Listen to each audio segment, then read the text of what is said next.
Over the 20-year history of the Battlefield franchise, there have been many great maps worthy of praise. Some maps become legendary, icons themselves of the Battlefield series, and worth remembering for their balance, uniqueness, and special gameplay. This is the story of the best maps of Battlefield. The Battlefield 3 Aftermath DLC gave fans one of the best content packs in the entire series. Having already covered the exemplary Tala Market, we now move into the second illustrious map of this batch. This is Azadi Palace. Unlike the dense market environment and small scale of Tala Market, Azadi greatly expands the playable area as well as the post-earthquake theme. Substantially more damage is noticeable in this Tehran district, with buildings reduced to rubble, collapsed walls and rooftops, carved up roads, and most emphatically, the utterly devastated parliamentary palace just barely hanging on. The map is another major urban landscape, expanding on the Battlefield 3 layouts of Grand Bazaar, Tehran Highway, Karkand, Sharki, and its own fellow Aftermath siblings. Large high-rises dominate the cityscape, with tight streets and alleyways providing considerable room to maneuver as desired and allowing plenty of escape routes from vehicles. The most compacted areas of the map can be found on its northern half, comprising the A, B, and C objectives, as well as the G flag found on the southwest corner. Dividing it into smaller sections, two major roads intersect and create a boundary for the major hallmark, the palace itself and the open park grounds nearby. Consisting of two flags, the palace grounds are a mix of close quarters and ranged combat, with the ruins of the dilapidated structure creating open zones with moderate cover strewn about. To the east, the terrain opens up a bit more, where the outpost objective sits atop a hill. A rocky landscape along the furthest east road provides excellent cover both for roaming vehicles and players trying to avoid the open fortress.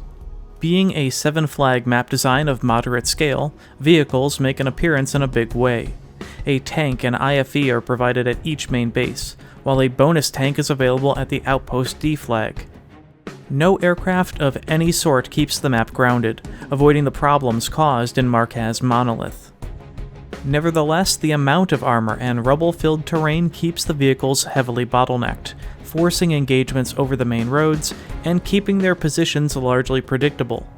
Alleyways and side streets allow infantry opportunities to flank or avoid them altogether, but care must be taken when venturing out across the main roads, or they might be cut down by patrolling armor. The US team begins in the north just up the road from the A objective, while the Russian team begins in the southwest corner. Every point begins neutral. The A and B objectives are remarkably similar in their design. The A flag is the furthest north objective. This is the city entrance. The capture radius comprises the low ground off the road, such that the high ground close by is outside the capture zone. Plenty of nearby garages and apartments make player hiding locations easy to come by, most within the capture zone and with good sightlines of the area. Only one main road enters from the north, allowing newly spawned US armor to come frequently barreling through. This keeps the objective in US hands for most rounds. Only a single street south is the market, the B objective. A smattering of food stalls are positioned near the alley between two large buildings. Once again, the flagpole has a small capture radius and is placed in a parking lot nearby. Slightly exposed, it can be captured from inside the adjacent building, though this structure can be blown open during the battle. Completing the trifecta of northern flags is the downtown area, hiding the C objective in a small capture radius confined to the outdoor square of the large L-shaped buildings dominating the block. Despite hiding places and cover being plentiful nearby, it is difficult to capture thanks to its exposed sightlines to the point, its obvious capture zone, multiple streets and alleys which maze beside and through the nearby high-rises, and numerous spawn points all around the city block. This makes the downtown area one of the most active and contentious battle sites outside of the palace itself. The D flag to the southeast, the outpost, is an area of hide-and-seek, medium-range experiences. Most spawn points here are obscured by rocky hills with a scattering of trees, bushes, and shielded enough from the high balconies of the palace. A smaller capture radius atop the hill has limited protection and can be difficult to approach. A bonus tank spawns nearby for the controlling team, though it can be stolen by the enemy if not claimed. Azadi Palace itself is the largest structure on the map, even in its partially destroyed state. It contains multiple large rooms, a restaurant, interior and exterior staircases, and balconies overlooking the streets below. Porticos on the balcony allow players outside to watch the second floor interiors. Ruins of the main structure and rubble all around the area provide exceptional cover for player movement and hiding locations. A large ramp created by the collapsed roof allows another entry to the second floor not only to infantry, but heavy vehicles of the bravest caliber. Both the IFE and even tanks can make it up and inside, where they not only cause chaos, but can defend and harass the E objective for a long period of time. The E flag is the most famous and popular of the entire map, even though it's not much to look at. This is the Senate chamber. Probably due to its small size and unique architecture of the partially collapsed rotunda above, a mini grind zone here is created by the highly defensible entryways, advantageous sightlines, and dual connecting staircases. Down the hall from the Senate chamber, the F objective is the main floor, which is kind of a misnomer given that this tiny capture zone comprises a concrete staircase to the second level of the palace. A small archway below offers some minor protection, but overall it's an empty and exposed area, with firing angles looking down at it from the ruins behind and the second floor balcony above.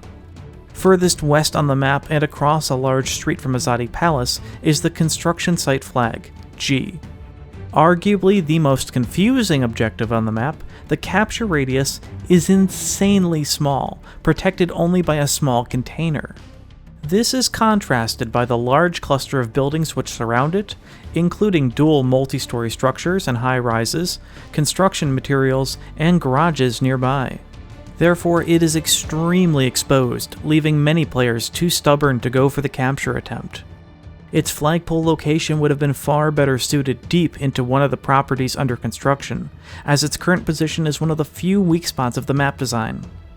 This frustration is amplified by the struggle in often getting to and from the point, as crossing the street to the palace can be next to impossible should the US have map control and armor on the road. The G flag's position is one of only two minor negative issues with the map layout. The second detrimental aspect of Azadi, typical of many Battlefield map designs, is its main base placement, lackluster in its breakout potential. The US main found up the road to the north is reminiscent of Karkan's opening position, as it begins outside the city. The terrain is favorable for the US initially, but a bottleneck exists upon approaching the limited buildings, and cover can be difficult for those looking to swing past toward the C objective. The Russian side is considerably worse off, as the map boundaries are even smaller. Only two large buildings protect the deployment's line of sight, although the border certainly allows enemies to push up extremely close. Only one main road enters towards the G flag, while a side dirt road allows for a potential skirt out along the lower border, almost necessary given the construction site's difficult breakout attempts toward the palace. That being said, despite these constraints, full captures on Azadi Palace are infrequent given the superb layout of the main objectives. Even then, it's important to note that these main bases do not suffer to the severity of Markaz Monolith or Epicenter, its DLC counterparts. Azadi Palace played exceptionally well in all game modes thanks to its urban cityscape and extensive pathing options. Rush found the attackers battling through the ruins street by street starting from the north. Squad Deathmatch played out entirely in the area north of the palace, where the A, B, and C objectives are found in Conquest Large. Conquest Small condensed the layout by eliminating the distant outpost and problematic G flag, making for a more concentrated battle over the map's best areas. Lastly, the famed Gunmaster mode took place in and around the palace itself, which provided a scenic and unique battle layout, great close quarters fights, minor verticality, and plenty of cover. Azadi Palace was an extremely well-made Battlefield 3 map. It's a layout where the destruction mechanics go hand in hand with the environment, combining the aftermath themes and aesthetic beauty both within and beyond the map borders. Whatever objects and structures can't be destroyed by the player, of which there is certainly no shortage, visually looks like it may have been knocked down that round. Like all Aftermath maps, the typical blue tint filter of Battlefield 3 is removed, greatly benefiting game atmosphere, player visibility, and enhances the color palette of the exaggerated fictional art design. The Tehran city skyline and wintry mountain range tower in the distance, while the blue lake near the palace contrasts the dusty rubble-filled war zone. These culminate to make Azadi Palace one of the most aesthetically gorgeous and detailed designs, if not slightly horrific.